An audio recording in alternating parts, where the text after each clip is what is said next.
Study IQ IAS. Smart aspirants number one choice. Chemical fertilizer आज मेरे agriculture system के लिए एक नेसेसिटी बन चुके हैं। अगर मुझे क्रॉप प्रोडक्शन चाहिए, अच्छा क्रॉप प्रोडक्शन चाहिए, तो मुझे फर्टिलाइजर डालना ही डालना पड़ेगा। और ये जो फर्टिलाइजर है ये दीमक की तरह है, ये अंदर ही अंदर हमारे एग्रीकल्चर को, हमारे क्रॉप्स को, हमारी सॉइल को अंदर ही अंदर खोखला करते जा रहे हैं। बट अगर मुझे प्रोडक्शन नहीं मिला, मैंने इन केमिकल फर्टिलाइजर्स को छोड़ दिया, तो अगली साल मेरी फसल कुछ भी उपजाऊ नहीं रहेगी, मुझे कहीं से फसल नहीं मिलेगी। क्यों? क्योंकि मेरी मिट्टी की जो उपजाऊ क्षमता है वो पूरे तरीके से खत्म हो चुकी है। सो आज के इस वीडियो में हम समझेंगे कि क्या इंडिया इस फर्टिलाइजर ट्रैप से बच सकता है। क्या कोई मेथड है जिससे हम इस फर्टिलाइजर ट्रैप से बाहर निकल सकते हैं कि अगर मुझे प्रोडक्शन चाहिए तो मुझे केमिकल फर्टिलाइजर्स को अप्लाई ना करना पड़े। आज की वीडियो में हम ये देखेंगे कि फर्टिलाइजर ट्रैप क्या है, हमारा फर्टिलाइजर नीड कितनी है, हम किस तरीके से फर्टिलाइजर यूज कर रहे हैं और किस तरीके से इससे एस्केप किया जा सकता है और इसका सॉल्यूशन क्या है। और सबसे खास बात यह है कि ये जो टॉपिक है आपका एग्रीकल्चर ऑप्शनल के लिए तो बहुत बहुत ज़्यादा इंपॉर्टेंट है ही है, साथ के साथ ये जो टॉपिक है आपका GS3 के लिए भी बहुत ज़्यादा इंपॉर्टेंट है। और ये आपका GS3 के लिए बहुत ज़्यादा, जो अभी मेंस आने वाला है उसके लिए भी बहुत ज़्यादा इंपॉर्टेंट इसलिए हो जाता है because of the middle east conflict जो अभी मिडल ईस्ट में चल रहा है उसकी वजह से, क्योंकि हमारे यहाँ फर्टिलाइजर्स का जो इम्पोर्ट है वो काफ़ी ज़्यादा कम हो गया है। ठीक है, और उसकी वजह से हमारे एग्रीकल्चर सेक्टर में बहुत ज़्यादा कॉन्सिक्वेंसेज हमें देखने को मिल सकता है। तो देयर आर हाई चांसेस कि इस बार ये आपके GS3 में पूछा जा सकता है।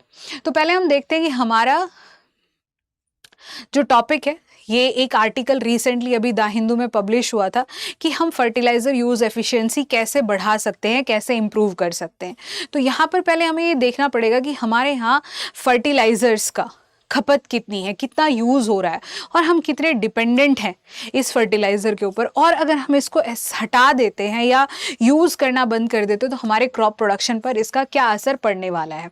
तो देखो यहाँ पर जो अभी वेस्ट एशिया क्राइसिस जो चल रहा है, इसकी वजह से फ्यूल और फर्टिलाइज़र के जो कॉस्ट है बहुत ज़्यादा बढ़ गया है। तो ये हमारे पास एक बहुत अच्छी अपॉर्चुनिटी है कि हम यहाँ पर हमारी जो फर्टिलाइज़र यूज़ एफिशिएंसी है उसको बढ़ा सके, क्योंकि इंडिया एक ऐसी कंट्री है जो 80% यूरिया अपनी जो डोमेस्टिक नीड है, हमारी जो डोमेस्टिक नीड है उसका 80% तो हमारी कंट्री में प्रोड्यूस कर लेता है, बट रेस्ट 20% हमें बाहर से इंपोर्ट करना पड़ता है। बट यहाँ पर एक दिक्कत आती है कि उस 80% यूरिया को बनाने के लिए जो हमें फ्यूल चाहिए, जो हमें उसमें सेल्फ रिलायंट देता है, उस फ्यूल के लिए हमें बाहर इंपोर्ट्स के ऊपर डिपेंड करना पड़ता है। इसके लिए अब हमारे यहाँ एक सॉल्यूशन हो सकता है हमारे पास कि हम ग्रीन अमोनिया या फिर इलेक्ट्रोलाइसिस जो है सोलर एनर्जी का यूज़ करके, वाटर का इलेक्ट्रोलाइसिस करके तब हम एनर्जी यूज़ कर सकते हैं। But again water is in a problem. यहाँ पर हमारे यहाँ एग्रीकल्चर सिस्टम के अंदर 60% मेरा ग्राउंड वाटर यूज़ हो रहा है। हम कह रहे हैं कि हमारी वाटर टेबल डिप्लीट हो रही है, तो अगेन ये एक और प्रॉब्लम हमारे लिए लेकर आएगा अगर हम ये सॉल्यूशन की तरफ जाते हैं। उसके बाद बात करते हैं हम फॉस्फेट फर्टिलाइज़र की। अब इंडिया जो है, इंडिया के पास मिनरल रॉक फॉस्फेट की बहुत ज़्यादा कमी है, इसलिए हम फॉस्फोरस फर्टिलाइज़र पे तो करेंटली 100% डिपेंड करते हैं इंपोर्ट्स के ऊपर। और ये दोनों एक ऐसे फर्टिलाइज़र हैं जो बहुत बहुत ज़्यादा नेसेसरी है मेरे एग्रीकल्चर सिस्टम में। सबसे ज़्यादा अगर खपत हमारे एग्रीकल्चर में किसी फर्टिलाइज़र की हो रही है तो वो है आपका यूरिया, और सेकेंड नंबर पर आता है आपका DAP, that is your phosphatic fertiliser.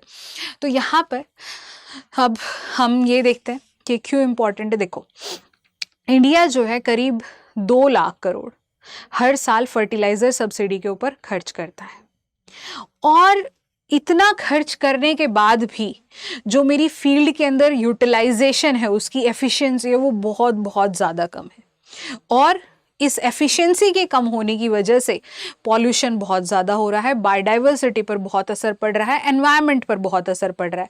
But crops को क्या मिल रहा है? कुछ भी नहीं। अगर मैंने 100 kg डाला है तो उसमें से सिर्फ 30% ही मेरी क्रॉप्स को मिल रहा है। Rather all are wasted. वो पॉल्यूशन क्रिएट कर रहा है, मेरे एनवायरनमेंट को नुकसान पहुंचा रहा है। साथ और एनवायरनमेंट का भी अगर मैं बात छोड़ दूं तो बाकी जो बचा है वो सॉइल को पॉल्यूट कर रहा है, सॉइल की फर्टिलिटी को पूरी तरीके से बर्बाद कर रहा है। यहाँ पर जो इस आर्टिकल के अंदर हम ये देख रहे हैं कि यहाँ पर हमारा जो फर्टिलाइज़र के लिए हम रॉ मटेरियल जो हमें मिल रहा है उसके लिए बहुत ज़्यादा डिपेंड कर रहे हैं बाहर पे। रॉ मटेरियल के लिए बाहर हम बहुत ज़्यादा डिपेंड कर रहे हैं। अब यहाँ एक बात आती है कि हमारे यहाँ फर्टिलाइज़र की डिपेंडेंसी इतनी ज़्यादा क्यों है, हम क्यों इतने डिपेंड है फर्टिलाइज़र पे। तो यूरिया की और कौन कौन से फर्टिलाइज़र हैं जो हमारी कंट्री में सबसे ज़्यादा यूज़ हो रहे हैं। तो सबसे पहले बात करते हैं हम यूरिया की। इंडिया जो है, मैंने अभी जैसा आपको बताया कि अपनी डोमेस्टिक डिमांड का 70 से 80% जो है वो प्रोड्यूस कर लेता है, और यूरिया को प्रोड्यूस करने के लिए मुझे नेचुरल गैस की ज़रूरत होती है। 20% मैं बाहर से इंपोर्ट करा लेती हूँ, बट अगेन नेचुरल गैस के लिए मुझे इंपोर्ट पर डिपेंड होना पड़ रहा है, तो प्रोडक्शन की यहाँ पर कंस्ट्रेन आ जाता है। तो हम अभी भी एनर्जी के अंदर और फ्यूल एनर्जी एंड फर्टिलाइज़र में अभी भी हम काफ़ी ज़्यादा वल्नरेबल है। इसके बाद दूसरा मोस्ट कंज्यूम्ड फर्टिलाइज़र है मेरे पास phosphatic fertiliser, that is DAP। ये बनता है रॉक फॉस्फेट से, और इंडिया के पास रॉक फॉस्फेट बिल्कुल भी नहीं है। मिनरल रिजर्व जो है रॉक फॉस्फेट के वो नहीं है, इसलिए इंडिया जो है Russia, Saudi Arabia, Jordan, Morocco पर डिपेंड करती है अपने फॉस्फेटिक फर्टिलाइज़र की नीड को फुलफ़िल करने के लिए, और 100% हम यहीं से इंपोर्ट। उसके बाद बात आती है पोटैशिक फर्टिलाइज़र। यहाँ हम 100% इंपोर्ट डिपेंडेंट है, क्योंकि हमारे यहाँ कोई कॉमर्शियल प्रोडक्शन नहीं है जो पोटाश प्रोड्यूस कर रहा है, जो म्यूरेट ऑफ पोटाश प्रोड्यूस कर रहा है। और ये थर्ड मोस्ट कॉमन फर्टिलाइज़र है, क्योंकि मेरी क्रॉप को ना 3 मैक्रो मिनरल्स की बहुत ज़्यादा ज़रूरी है, बहुत ज़्यादा ज़रूरी रहते हैं ये 3 मैक्रो मिनरल। ये प्राइमरी मिनरल भी हम इनको कहते हैं, जैसे आपका हो गया नाइट्रोजन, फॉस्फोरस एंड पोटेशियम। इनके बिना प्लांट सर्वाइव नहीं कर सकता, and these are the primary mineral nutrient for the growth of the plant. और इन तीनों ही फर्टिलाइज़र में यूरिया जो है हम 80% बना रहे हैं, बट उसके बनाने के लिए भी मुझे जो रॉ मटेरियल चाहिए उसके लिए मुझे इंपोर्ट पर डिपेंड होना पड़ रहा है। तो यहाँ पर अब हम पूरे तरीके से डिपेंड हैं फर्टिलाइज़र्स के लिए इंपोर्ट्स के ऊपर, और जो ये क्राइसिस चल रहा है उसकी वजह से हम बहुत ज़्यादा वल्नरेबल रह जाते हैं। मुझे नहीं पता कि कल के सीज़न के लिए मेरे पास स्टॉक है या नहीं, और कल के लिए मेरे पास अवेलेबिलिटी हो पाएगी या नहीं हो पाएगी, बट मेरे फार्मर्स को फर्टिलाइज़र की ज़रूरत है। They are stuck in the fertilizer trap, क्योंकि वो एक फर्टिलाइजर ट्रैप के अंदर फंस चुके हैं। अब ये फर्टिलाइजर ट्रैप क्या होता है, देखो इसको अगर मैं प्रॉपर इसकी डेफिनेशन बताऊं तो it is a situation where continuous heavy use of chemical fertilizer gradually reduces soil health, forcing farmers to apply even larger amount to maintain yield. अब इसको हम बहुत आसान सी भाषा में समझते हैं। मान लीजिए मैंने फसल उगाई, किसी ने मुझे कहा कि आप फर्टिलाइजर यूज कीजिए, यूरिया यूज कीजिए। मैंने अपनी फील्ड के अंदर यूरिया, मुझे बहुत बढ़िया प्रोडक्शन मिला, मैंने नेक्स्ट सीजन और ज्यादा फर्टिलाइजर डाला। ऐसे करते करते कई साल बीत गए। अब धीरे धीरे हुआ क्या कि जो मेरे सॉइल की नेचुरल कैपेबिलिटी थी, जो मेरी सॉइल के अंदर नेचुरल फर्टिलिटी थी, वो खत्म हो गया। सॉइल की जो बायोलॉजिकल प्रॉपर्टी थी, जो गुड माइक्रोफ्लोरा था, वो खत्म हो गया। सॉइल के अंदर जो नाइट्रोजन, फॉस्फोरस, पोटेशियम थे वो खत्म हो गए। सॉइल की जो ऑर्गेनिक कार्बन था वो खत्म हो गया। मिनरलाइजेशन पूरी तरीके से खत्म हो गया। ऑर्गेनिक मैटर सॉइल में कुछ बचा ही नहीं। क्यों? क्योंकि सॉइल को डोमिनेट कर लिया केमिकल फर्टिलाइजर्स ने। और ये केमिकल फर्टिलाइजर सिर्फ सॉइल को ही नहीं, ये लीच डाउन करके नीचे जाके ग्राउंड वाटर को भी पॉल्यूट कर रहे हैं। तो जिस ग्राउंड वाटर को मैं इरिगेशन के लिए यूज कर रही हूँ मेरी फील्ड में, वो फिर उसका सॉलिनाइजेशन भी कर रहे हैं। आपका एल्कलिनिटी, ये एक बहुत बड़ी प्रॉब्लम है। Again fertilizer is the issue with that. ठीक है, फर्टिलाइजर की वजह से हो रहा है आपका एसिडिटी, फर्टिलाइजर्स की वजह से हो रहा है, जब मैं बहुत ज़्यादा एसिडिक फर्टिलाइजर फील्ड में यूज़ कर रही हूँ। अब सॉइल के अंदर फर्टिलिटी नहीं बची। नाउ आई एम थिंकिंग कि मैं फर्टिलाइजर अप्लाई करना बंद कर देती हूँ, तो मुझे जो उपज मिली, जो मुझे यील्ड मिली, वो बहुत ही कम मिली। इकोनॉमिक लॉस हो गया, फार्मर को कुछ पैसा नहीं मिलेगा। अब फार्मर ने क्या किया, नाउ द फार्मर थिंक्स कि अगर फर्टिलाइजर नहीं अप्लाई किया तो मुझे कुछ भी फसल नहीं मिलेगी। तो फार्मर फोर्स्ड हो जाता है और ज्यादा फर्टिलाइजर अप्लाई करने के लिए, जबकि उसे ये पता है कि ये उसकी सॉइल को खराब कर रहा है। So this is the fertilizer trap where we can not escape from it.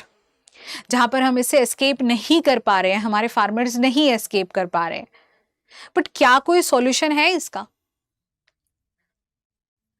और सबसे खास बात, पहले तो मैं इसके कॉजेज बता देती हूँ या इसके इम्पैक्ट बता देती हूँ कि इसकी वजह से होता क्या है।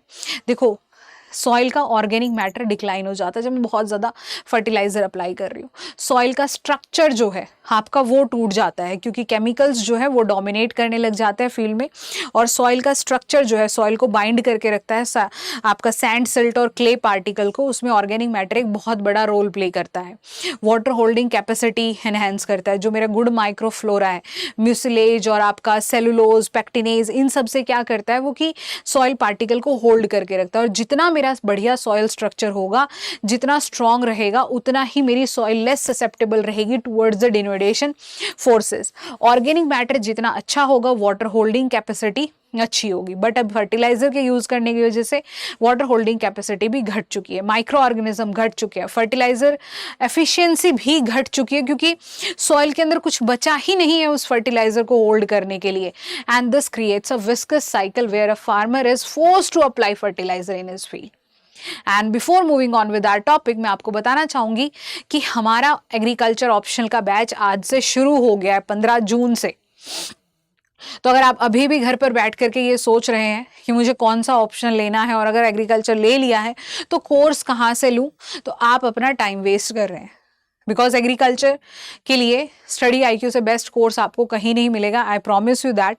हमारे कोर्स में आपको मिल रहा है 400+ लाइव लेक्चर, रिकॉर्डेड लेक्चर, साथ के साथ PDF नोट्स, क्लास नोट्स आपको मिलेंगे, एंड रिवीजन नोट्स भी मिलेंगे जो आपको कोई नहीं प्रोवाइड कर रहा। और ये तीनों नोट्स इतने ज़्यादा सेल्फ सफिशिएंट है कि इनको पढ़ने के अलावा, इनके पढ़ने के बाद आपको कुछ और पढ़ने की ज़रूरत नहीं है।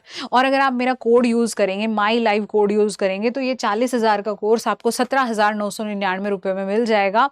और इसके साथ साथ बहुत बच्चों को आंसर राइटिंग का डाउट रहता है, तो हमारे कोर्स में आपको हर फ्राइडे को एक आंसर राइटिंग क्लास होती है और लाइव टेस्ट होते हैं हर फ्राइडे को। उसके साथ साथ मंथली आपके 2 सेक्शनल टेस्ट होते हैं, जिनके लिए आपको, जो आपका फ्राइडे को टेस्ट रहता है दैट इज सरप्राइज टेस्ट, उसके बारे में कोई इन्फॉर्मेशन नहीं होती है।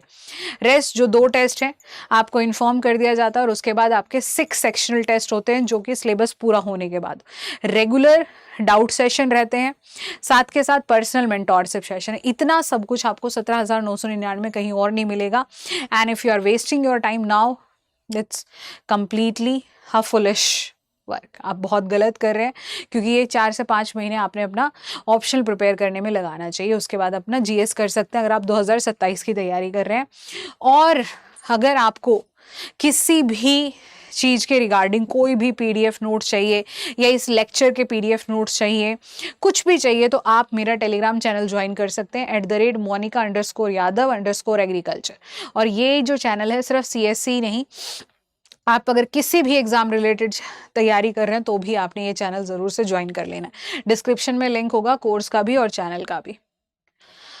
सो अभी हम बात करते हैं कि इस फर्टिलाइज़र, केमिकल फर्टिलाइजर्स को यूज़ करने की वजह से हमारी फील्ड के अंदर जो नाइट्रोजन यूज़ एफिशिएंसी है बहुत कम हो गई। NUE ये आपके प्रीलिम्स के लिए बहुत ज़्यादा इंपॉर्टेंट है। तो अब ये नाइट्रोजन यूज़ एफिशिएंसी होती क्या है? इसका मतलब होता है, अगर मैं डेफिनेशन बताऊँ, it refers to the amount of crop yield produce per unit of the nutrient applied. कि आपने जो पर यूनिट न्यूट्रिएंट या फिर नाइट्रोजन कहें, क्योंकि हम यहाँ न्यूट्रिएंट की बात कर रहे हैं, नाइट्रोजन की बात कर रहे हैं, तो यहाँ पर जितना मैंने नाइट्रोजन अप्लाई किया है उसके कंपैरिजन में मुझे यील्ड कितनी मिली है, उसका यील्ड पर क्या असर पड़ा है, ठीक है, उसे कहते हैं हम नाइट्रोजन यूज एफिशिएंसी या फिर nutrient use efficiency. Nitrogen use efficiency जो हमारी कंट्री के अंदर है वो करंटली है 35 से 40%। क्यों? क्योंकि हमारे यहाँ जो हम यूज़ करते हैं, जब पहले तो इस 35 से 40% को समझते हैं। मान लीजिए मैंने 100 kg फर्टिलाइज़र डाला था ना, यूरिया डाला था, तो उसमें से 35 से 40% ही मेरी क्रॉप ले पाई है, और जो आपका 60-75% बचा है वो सारा का सारा अब आपका वेस्ट हो जाएगा।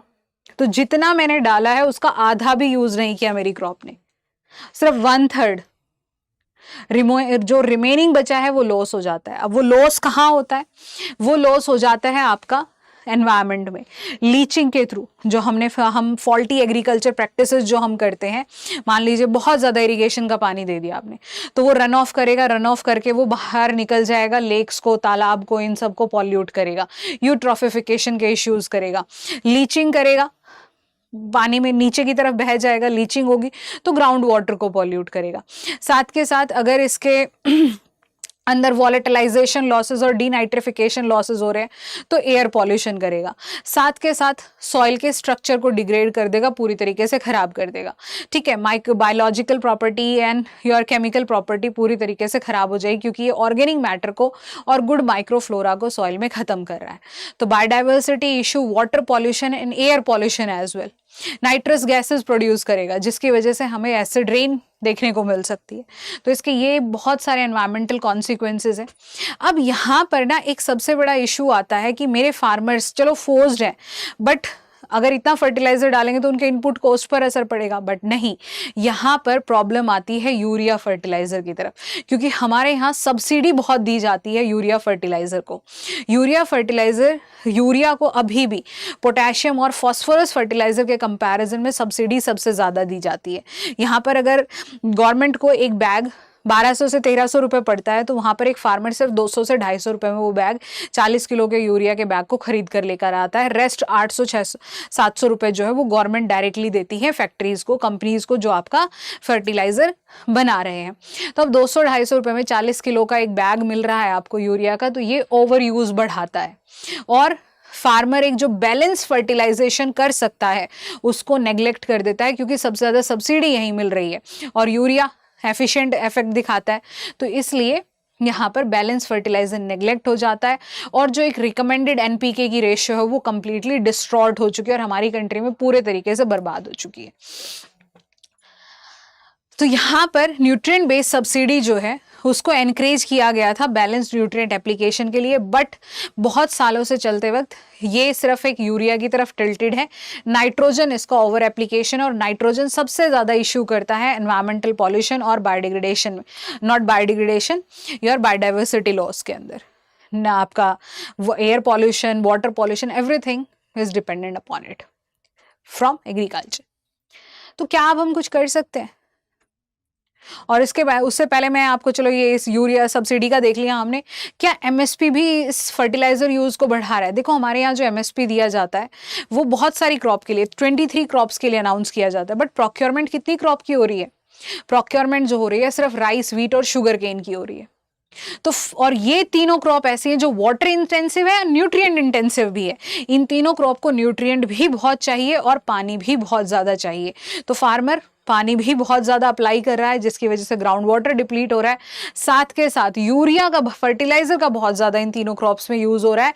तो ऐसी क्रॉप्स फार्मर ऑप्ट कर रहा है जो गवर्नमेंट प्रोक्योर करती है और जिसके लिए फर्टिलाइजर और वाटर बहुत ज़्यादा चाहिए। पल्सेस, ऑयल सीड पूरी तरीके से खत्म हो गए। पल्सेस अगर सीजन में एक बार उगाया जाए, साल में एक बार उगाया जाए, तो वो सॉइल की फर्टिलिटी को रिस्टोर कर देते हैं, सॉइल की उपजाऊ क्षमता को रिस्टोर कर देते हैं। बट कोई भी आज पल्स नहीं ग्रो कर रहा है क्योंकि उसका प्रोक्योरमेंट नहीं हो रहा है। तो फार्मर तो उसी को ग्रो करेगा ना जहां फार्मर को इनकम सिक्योरिटी मिलेगी कि हाँ मुझे यहाँ से परचेज कर लिया जाएगा मेरे से, बट ऐसा नहीं हो रहा है। तो इसके लिए जो हमने द हिंदू में जो आर्टिकल लिखा गया है इसमें कई सॉल्यूशंस दिए हैं।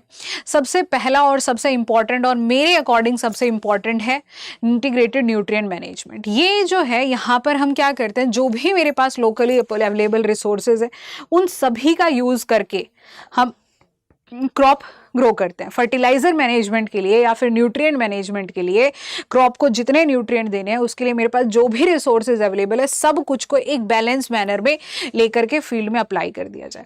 यहाँ हम ऐसा नहीं कहते क्योंकि केमिकल फर्टिलाइजर को एकदम से हटा दिया जाए तो फिर प्रोडक्शन बहुत कम हो जाता है। तो यहाँ आप केमिकल फर्टिलाइजर लीजिए ऑप्टिमम अमाउंट में ताकि आपकी फील्ड को कोई खराबी ना हो। इसके साथ साथ आप बायो फर्टिलाइजर लीजिए, इसके साथ साथ आप ऑर्गेनिक मैटर यूज कीजिए और अदर बायोलॉजिकल कॉन्स्टोरियम आप यूज़ कर सकते हैं। तो यहाँ पे फार्म यार्ड मैन्योर हो गया, कंपोस्ट हो गया, लिक्विड फर्टिलाइजर्स हो गए, आपके बायो फर्टिलाइजर हो गए, साथ में केमिकल फर्टिलाइजर हो गए। सबको एक बैलेंस वे में लीजिए और फील्ड में अप्लाई कर दी। तो किसी का भी ओवर यूज़ नहीं होता और कोई भी कम यूज़ नहीं होता, और फील्ड को, क्रॉप को और सॉइल को सब कुछ वो रिक्वायर्ड चीज़ें मिल जाती है, जिससे उसकी उपजाऊ क्षमता भी ठीक होगी, आपका न्यूट्रिएंट अपटेक भी बढ़ेगा, न्यूट्रिएंट यूज एफिशिएंसी भी होगी, लॉसेस भी कम होंगे, पॉल्यूशन भी कम होगा। तो ऑर्गेनिक बेसल डोज बढ़ा सकते हैं हम, कि जब हम क्रॉप को ग्रो कर रहे हैं उससे पहले हम फार्म यार्ड मैन्योर या कंपोस्ट अच्छे से अप्लाई कर दें। बायो फर्टिलाइजर हम यूज़ कर सकते हैं, जैसे एनाबीना हो गया, एजोला हो गया, तो सीड कोटिंग के लिए हम उनको यूज़ कर सकते हैं। नैनो फर्टिलाइजर इसको लीव्स के ऊपर अप्लाई किया जाता है, and it increases the nitrogen use efficiency.